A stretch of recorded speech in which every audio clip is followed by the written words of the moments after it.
we sit here and we listen to what Jesus continues to teach, if you abide in me and my words, okay, going back to order again. So he first said, you abide in me, I abide in you. Secondly, he says, you abide in my words abide in you. Comma, you will ask what you desire, and it shall be done for you. Key word on that last phrase is desire, and it will be done for you. He's not saying it might be done for you or it may be done for you. He's telling us, the disciples that he spent a lot of his ministry with, and to the saints today, that it shall be done for you. Verse 8, by this my Father is glorified, that you bear much fruit, so you will be my disciples. God wants to give you your desires if you abide and rest and remain in him and are connected to him, because when he gives you the desires, what does a little kid do when his parents or someone in authority gives him something?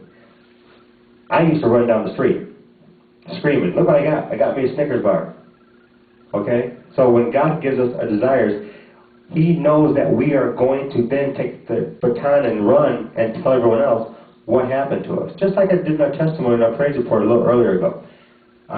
That's what he means when he says, it shall be done for you, because the Father is glorified.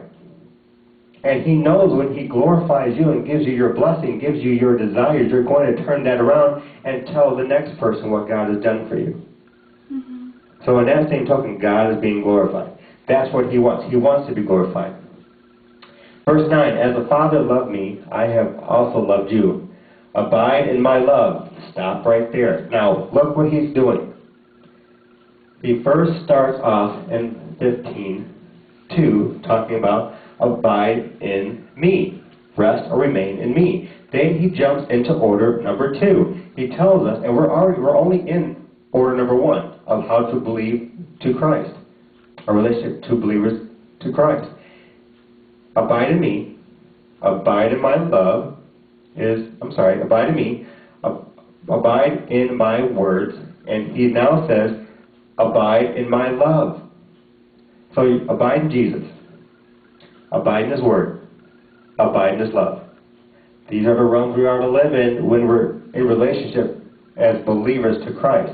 So, this is so cool. If you keep my commandments, you will abide in my love, just as I have kept my Father's commandments and abide in his love. These things I have spoken to you, that my joy may remain in you. Now we know what the word remain equals. That my joy abides in you, and that your joy may be full. See, if you're acting in this realm, the first realm, if you're abiding in Jesus Christ, if you're abiding in his word, if you're abiding in his love, his joy will always remain in you. It says it right there at the end of that passage, at John 15:11.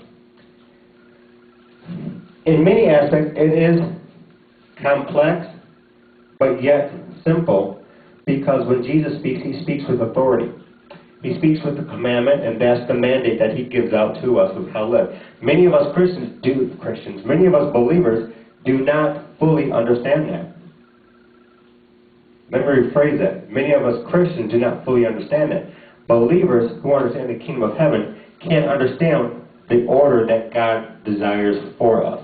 It's not the order that God needs for us or the order that God wants for us. This is the order that he desires for us to live in.